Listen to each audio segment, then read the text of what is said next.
around here, if we don't have too many kids, we just plough on, and all the boys and girls sit up straight and we pay attention. Okay? So here we go. Do you have any rules in your house of how you have to behave? Anybody got rules in their house? Got any rules? No throwing a ball inside the house. That's a rule. You've got that rule in your house? Because Andrew likes to throw balls around. No throwing anything in the house. Anybody got any other rules in their house? No?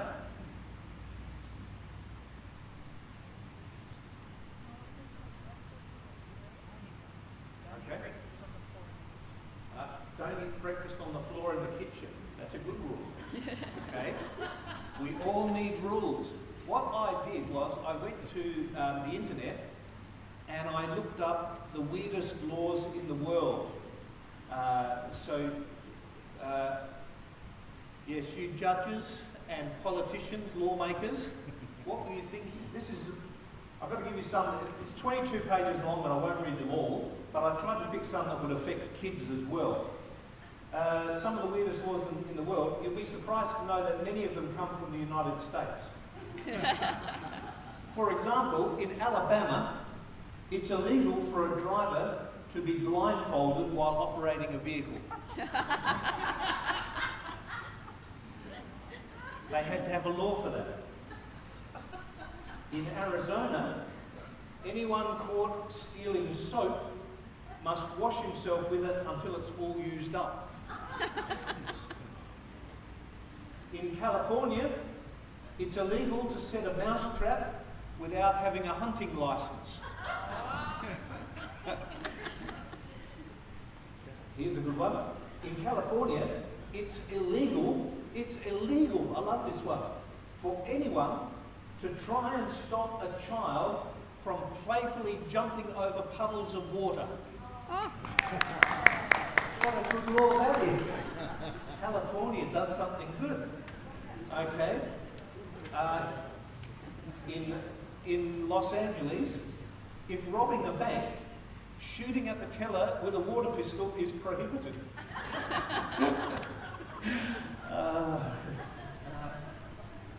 In Colorado, I don't know what this one's all about, it's unlawful to lend your vacuum cleaner to your next door neighbour, whose name is Homer Simpson, apparently. In Connecticut, crossing the street, walking on your hands is not allowed.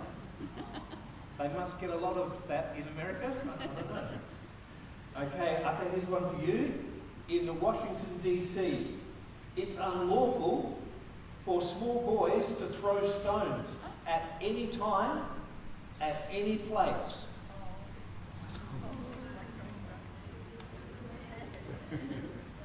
In Georgia, it's a misdemeanor for any citizen to attend church worship on Sunday unless he's equipped with a rifle and it's loaded. Some of these might be a little old, but they've somehow remained on the statute book.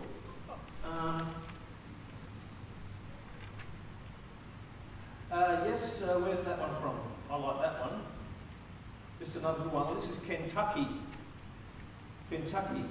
Everyone must take a bath at least once a year.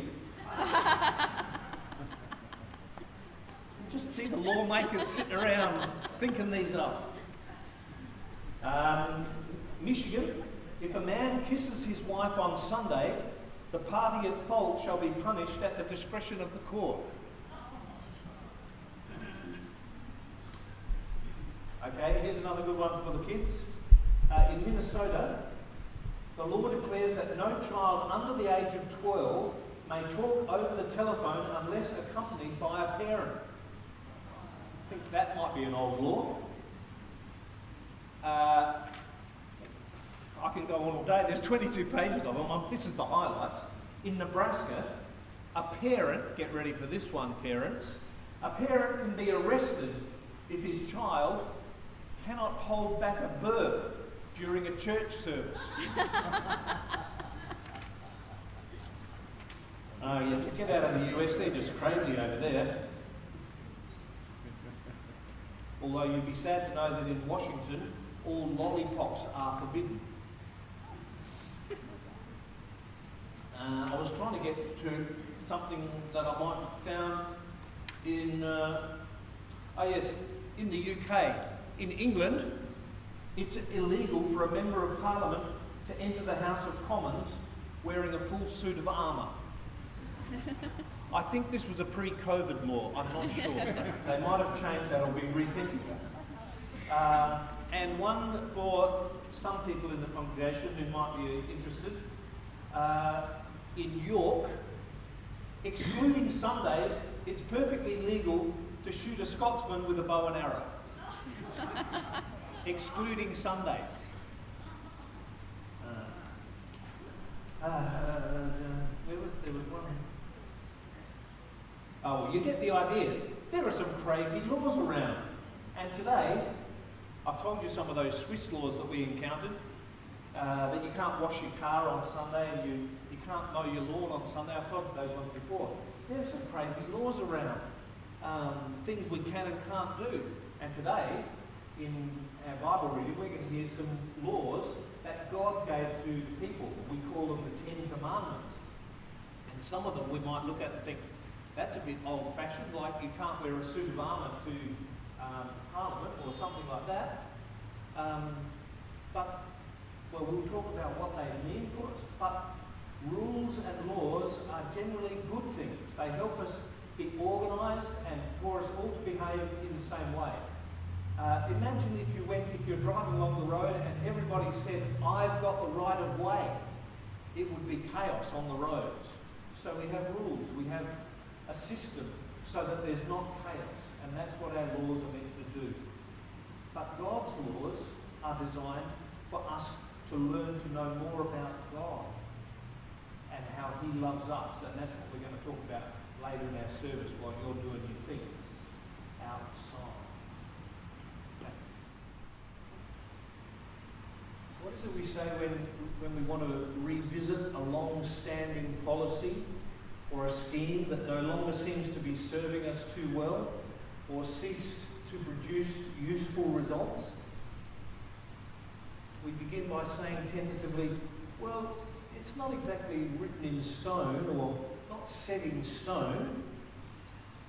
By that, people mean it's not one of those immutable tablets of the law. But what if the original stone version that we did have badly needs a rewrite? Who's going to take up the revisionist chisel at that point? I think I might have mentioned before, on one occasion visiting the famous Hagia Sophia in Istanbul, where there's these leftover Christian remnants from when it was when it was the biggest church in Christendom. And in the front porch, one of the things that's there is this big stone tablet, chisel, chisel, chisel. You read the guidebook to find out what it is. This is the minutes of a synod that was held in the Hagia Sophia. And I think of the poor synod secretary with his chisel, chiseling away, because it's quite a big tablet. Yeah. And then someone moves an amendment. Out comes the chisel, something like that. Well, that must be what it's a bit like with these Ten Commandments. Because there seems to be a bit of a biblical precedent for doing just that, for some re-chiseling. Because when this divine law is given to Moses, it appears in the scriptures in 3 or 4 different places in fairly different versions. So next time you hear, as they love to do in the US particularly, people demanding that the Ten Commandments should be displayed in courtrooms or schoolrooms, always make sure to ask, yes, but which set? Because there's a few interesting variations. And you'll also know that Catholics and Protestants number them differently. If you've never realised that before, you need to check that out as well. I'm not going to go into that. But the most famous set of Ten Commandments is what we read this morning from Exodus chapter 20. But unfortunately, it ends with Moses himself smashing the tablets that they're written on when he comes down from the mountain and the people have been waiting around. And in their waiting time, they built a golden calf and began to worship the golden calf. So Moses gets a bit cranky and he throws down the tablets and they get smashed. Apparently, this is the most sacred thing they've ever had, chiseled by the finger of God, but Moses breaks them. The second edition occurs in Exodus chapter 34, where new but completely rewritten and different tablets are presented after some heavenly rewriting, and there for the first time they are called the Ten Commandments. In the 5th chapter of Deuteronomy, Moses gets his audience together and gives us the original Sinai speech, with the main difference being the purpose of the Sabbath day. But again, by the end of Deuteronomy, he calls them all together and gives them another burst of law, and this is mostly telling them what's going to go wrong with a bunch of curses if they get things wrong. And they too have to be inscribed on stone. And yet no trace of any of these chiseled stone tablets exists anywhere. And so it makes me wonder if they're really intended by God to be a bit of a work in progress. Is there still some more work to be done? Could we add a few things or something like that? I don't need a heresy trial after this. Don't get stressed yet. But I just, my brain goes in funny directions sometimes. Are there some commandments that maybe we don't need quite as much these days? Are there some that could therefore be retired? Are there some new ones that could be adopted? For example, what would you add in the 21st century if you had to add a new commandment into the list? What would work well in the 21st century? This is a genuine question now, because I'm putting on the list, thou shalt not talk on a mobile phone in a restaurant. That's on my list. What else would go on the list? Thinking. Lauren, you were telling me a couple? Thou shalt not put the toilet roll on backwards. Thou shalt not put the toilet roll on backwards. Very critical to the well-being of society. Thou shalt not air your grievances on social media. Thou shalt not air your grievances on social media. I'd put that fairly high on the list, I think. What else would you add onto a list that we might need to update this list in the 21st century?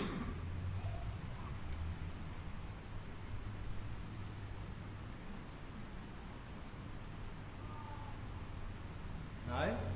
You're all happy with the original 10? Okay. Just play with me a little bit. Come on, you can do it. Thou shalt sanitize your hands before eating. Okay? That's a very good COVID one. Anything from the choir? Anything? Yeah. Thou shalt let people in. You shall let people come in. Oh, thou shalt be kind enough to let people come into the traffic in front of you. Okay? Thou shalt. Yes, we could do quite a long list of thou shalts. That's a list that could get started and go on for a while. Yes. Anyway. Thou shalt recycle your bread clips. Thou shalt recycle your bread clips. What a good thing that would be. We'll come to that later. Well, I don't know about the 10 Commandments.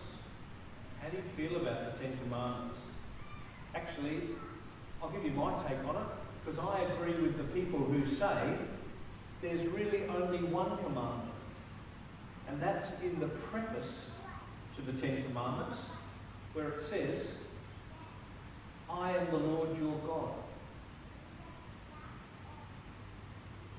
everything after that is commentary. The 10 Commandments that follow this preface simply describe what it means to accept God as Lord of our lives. In that understanding, the 10 Commandments really are the foundation upon which our lives are to be built. They're cornerstones of our faith as they define the boundaries of our relationship with God. It's that kind of total devotion to God that God is demanding. I am the Lord your God. And that means you will not have any other gods. You won't create graven images of those gods. You won't use God's name in vain. You will keep the Sabbath. You'll honour your parents. You will not murder, commit adultery, steal or lie, nor will you desire things that are not your own. All because I am the Lord your God. Curiously, all the commandments are stated in the second person singular. Either God is speaking to Israel in a poetic form that includes all descendants of Jacob, or God is speaking to each individual Israelite, and by inference, each person of faith who is a spiritual descendant of Jacob. These commandments are about the unique relationship God has with each of us. God's desire and God's claim to be our God, and our response to that claim. They were carved in stone, but they really serve as a foundation upon which our lives are to be built, not our legal system. The temptation, however, is to tell someone else how to build their lives with them, rather than building our own. The temptation is to look around and see how and where others have violated the commandments, rather than using them to examine our own lives. That's what Jesus is suggesting when he says, why do you look at the speck of sawdust in your brother's eye and pay no attention to the plank in your own eye? All too often, we prefer to use the stone commandments to throw at others, rather than use them as the foundation for our own lives, all the while forgetting that we live in glass houses. God gives us the commandments as a gift intended to enhance our lives. They're not to be used as weapons of destruction. That should be evident, since we can't always determine if someone else is meeting the requirements of the 10 Commandments. How do you know if I've been worshipping another God or not? How do you know if I've been honouring my mother or my father and my father? How can you determine if I've been coveting things that do not belong to me? You can't know. The 10 Commandments are given as a tool for me to examine my own heart, to see if there's any fault within me, and to test whether or not I've been faithful in my relationship with God. They're given in the second person singular, not the third person singular. In that sense, the law is a gift that brings life and brings joy to life.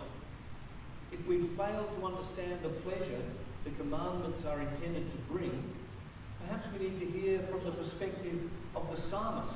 We didn't read the psalm that's set for today, but it goes something like this. The law of the Lord is perfect, reviving the soul. The statutes of the Lord are trustworthy, making wise the simple.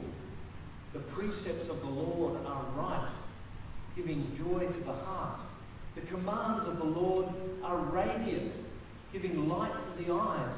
The fear of the Lord is pure, enduring forever. The ordinances of the Lord are sure and altogether righteous.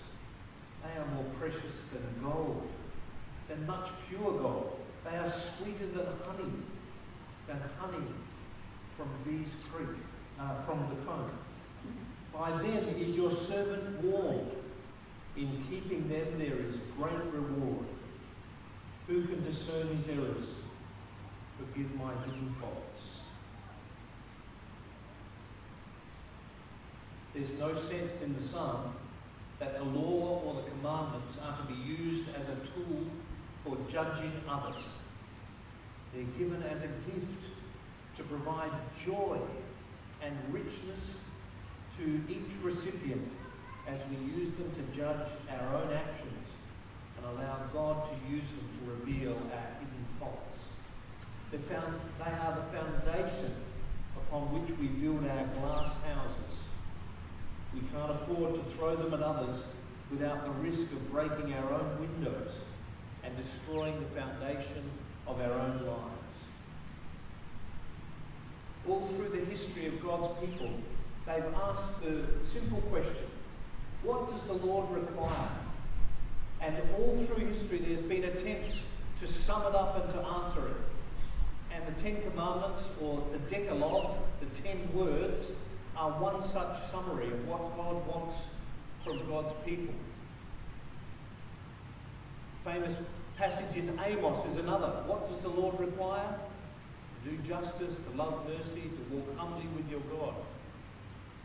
And in the New Testament you find Jesus summing it up. And he says there are 2 commandments. Thou shalt love the Lord your God with all your heart, soul and mind and strength, and love your neighbour as yourself. That's Jesus' summary. And then Jesus, who we revere as the incarnate Word of God, God come to us in human form, says, I give you one new commandment. You've had 10, you've had all these years, you've had all that law that you've got in the first 5 books of the Bible, and I'm going to give you one new commandment, and it is love one another. Here's Jesus, who could sum up everything, and he says, I've only got one new thing to add to the list. Love one another. And later Paul writes to the Romans, love is the law, and the law is love. Owe no one anything except you owe them love. I wonder if it is then as simple as that, to sum it all up and say, if we could only be more loving, we would have got all this law stuff in order. So all joking aside of cars in roundabouts and toilet paper on the right way on the roll and mobile phones, all joking aside, we only have one task: to love one another. May it be so, Lord. May it be so.